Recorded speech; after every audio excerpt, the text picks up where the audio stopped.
Hello everybody, Nitto back again on another video. Alright guys, it is final time. We have two last man standing, and it is Novak Djokovic who is going for his 6th ATP Tour final title against Casper Ruud, who is going for his first ever ATP Tour final title. Djokovic is playing his 8th ATP Tour final in his career. Casper Ruud is playing his first ATP Tour final in his career. Casper Ruud, who has made one step more compared to last year, who we all remember when he played the semifinal last year and lost the semifinal against Daniel Medvedev. Now he has done even better 12 months later, and he's playing the final tomorrow against Novak Djokovic. Some quick words about the Casper Ruud and the Rublev match. This match was not at all as close as I believed.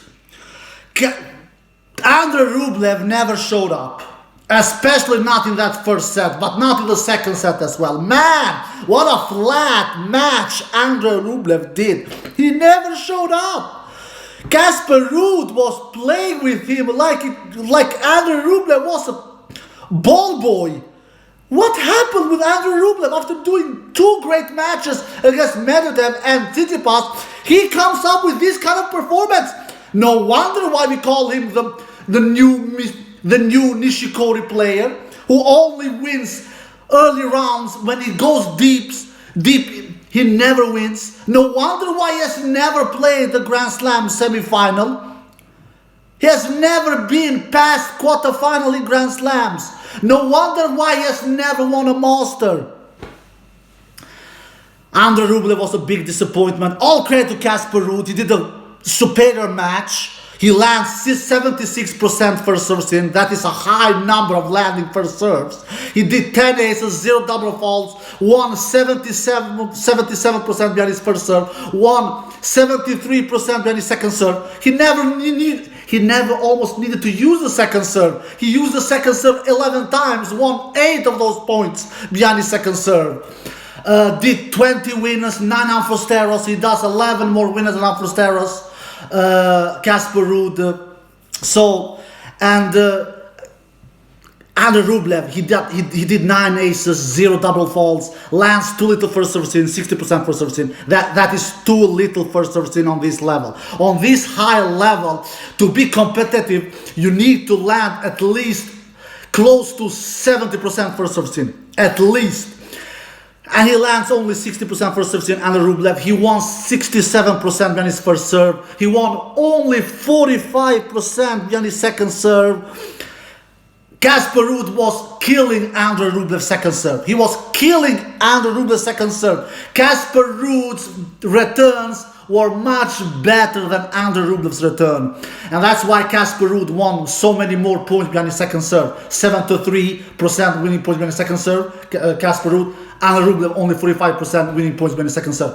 And the big difference also was the game off the ground, from the baseline. Casper Ruud was so much better than Andrei Rublev. I believe that Casper Ruud won 15 more points than Andrei Rublev from the baseline. Casper won 15 more points than Andrei Rublev from the baseline. Andrei Rublev more or less didn't stand a chance in this match.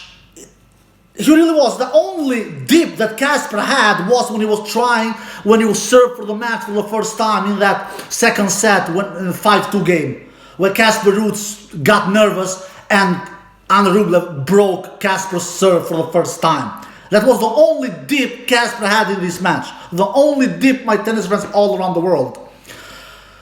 So Andrei Rublev broke Casper's serve for the first time in the match in that 5-2 game, and then to 5-3, and then held his serve to 5-4. But then for the second time in the match, serving for the match, Casper Ruud, he did it without being nervous at all, and he served out the match 40-love. 40-love, he served out the match with great serving and some aces, and just all in all, Casper Ruud was much better than Andrei Rublev, but Andrei Rublev is also here to blame. He made Casper Ruud look unbeatable in this semi-final match. Enough talk about this semi-final match, because this match was not even fun watching, was not even excited to watch, because it was more or less only one player on the court, and that was Casper Ruud. Andre Rublev never showed up, especially not in that first set. Andre Rublev did 19 winners and 17 unforced errors, so Andre Rublev did 2 more winners and unforced errors. So in the end of the day, he still didn't do more unforced errors than winners, but Casper was just ruthless. He was ruthless. He really was really good. Together with a lot of help from Andre Rublev, especially Andre Rublev's return was horrible. Andre Rublev's baseline game was horrible. Andre Rublev's serve was horrible, especially second serve. So Andre Rublev, second serve was horrible, his returns were horrible, and his baseline game was horrible. So these three things Andre Rublev did really bad. But we cannot take credit away from Casper either, because Casper served really good, hit his forehand really big, returned really good, and played from the baseline really rock solid. So all credit to Casper Ruud. He did a fabulous match. But I have to give some critique to Andre Rublev. He never showed up. He really never showed up. Alright, enough about this match. Now let's talk about the final tomorrow. Between Novak Djokovic and Casper Ruud. The head-to-head is 3-love to Novak Djokovic. Casper Ruud has actually never taken one set from Novak Djokovic. Last time they played each other was in the semi-final, I believe, earlier this year in Rome, where Novak won in straight sets, obviously, because they have played 3 times and Casper has never taken one set from Djokovic. So it is 6-love in sets for Novak Djokovic's favor here against Casper Ruud. And they have actually played on this surface as well, and that was last year in the group stage, where Novak Djokovic won 7-6, 6-2, if I remember correctly, in the round robin stage. Somebody asked me the question, what does it require to beat Djokovic? Look, what does it require to beat Djokovic? You need to be super consistent from both wings. You cannot be really good from one wing, say forehand, and weak from one wing, backhand. You need to be even strong from both wings, both forehand and backhand. So you can make Novak Djokovic confused, so you can make Novak Djokovic think about where to hit the spots. Because Djokovic, like I said yesterday, Djokovic, what is his weapons? His accuracy, his timing, his precision. That is his main weapons. Of course, he has the backhand, he has the serve, he has the returns, all that. He has a lot of weapons, but Djokovic lives a lot on accuracy, timing, precision. So, if you have a weakness in your game, say you have a bad backhand, he will attack that side. He will do that. So, to be able to beat Djokovic, you need to be even strong, even deadly. You need on both wings. A la Stan Wawrinka on his peak years. Stan Wawrinka was strong from both wings, both forehand and backhand. Djokovic didn't know where to attack a peak Stan Wawrinka. Same thing with Dominic Thiem in his peak years. Djokovic didn't know where to attack a peak Dominic Thiem back in the years, because Dominic Thiem was strong from both wings, both forehand and backhand. That's why the head-to-head, I believe, between Djokovic and Thiem is only 7-5 in favor for Novak, because Thiem, a peak Thiem, could threat Novak Djokovic from both wings, both forehand and backhand. You cannot afford in having one weakness in your game, in your ground strokes, to be able to defeat Novak Djokovic. That is a key factor to beat Novak Djokovic. You have to be strong from both sides, forehand and backhand. So is Casper Ruud that? Is he strong from both sides? What is Casper Ruud's strengths? It is his serve. He has improved his serve. We have to be honest. He used not to have the deadliest serve in the world before, but he has improved it a lot. He has a strong forehand. He does a lot of damage on his serve plus forehand game, Casper Ruud. He's a great mover. He's actually really fast on the court. He's much better mover than Medvedev, Taylor Fritz, and even Andrei Rublev. He actually is. He is.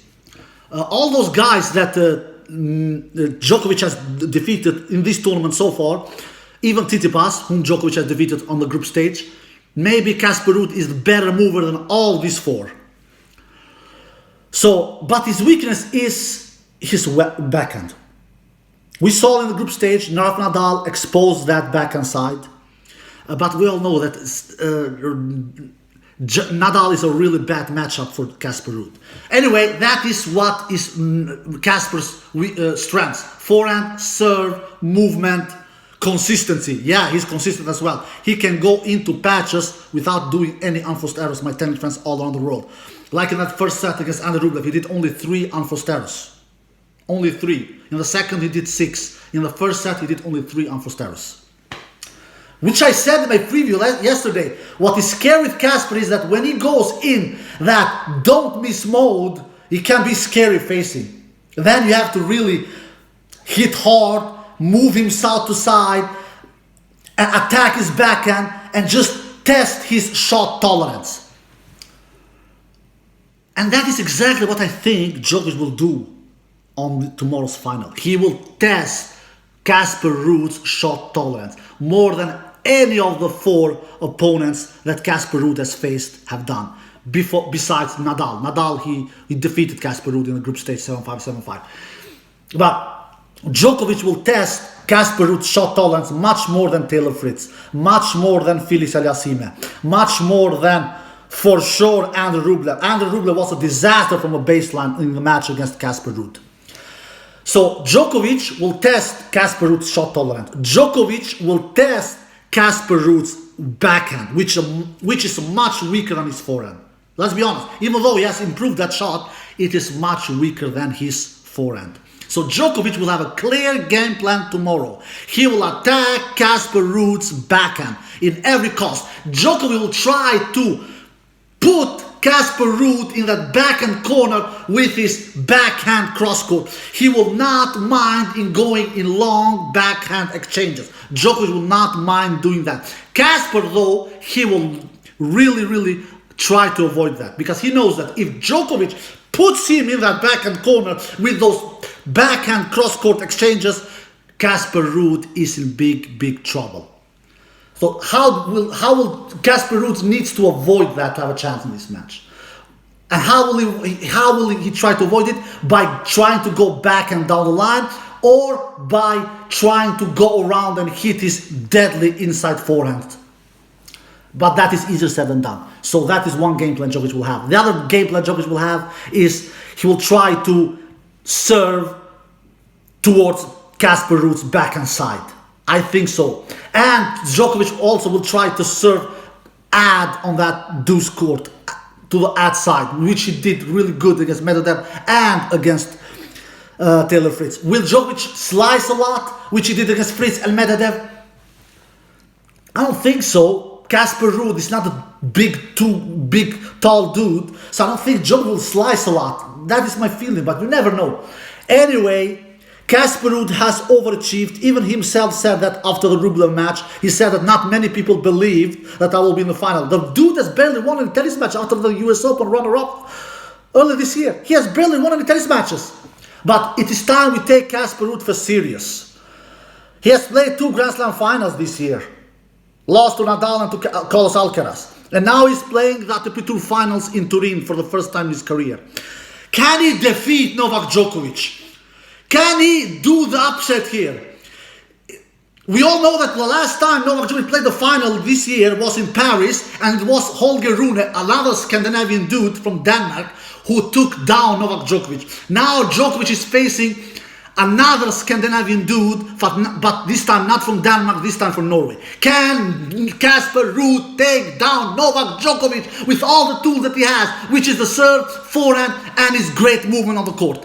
But Djokovic has the entire package, my tennis friends all around the world, besides overheads. But how many times do you lose tennis matches while having weak overheads? Not many times. But what makes Djokovic so bloody strong? He's so even in both wings. You don't know what to do against him. Against Federer, you always knew. You attack his backhand, attack his backhand, attack his backhand, and eventually you will get and you will squeeze unforced errors. Against Djokovic, you really don't know what to do. You kind of feel helpless on the court. Attacking his backhand, you will not get many free points from there. He can hit that cross-court backhand in the entire day. He can hit that cross-court backhand with his eyes closed. Attacking his forehand, and by the way, he cannot only hit cross-court backhand, Djokovic, he can hit down-the-line backhands as well. So don't misunderstand me whatsoever. He can hit down-the-line backhand as well. Attacking his forehand, very underrated forehand. He can hit the forehand down the line. He can hit the forehand cross-court.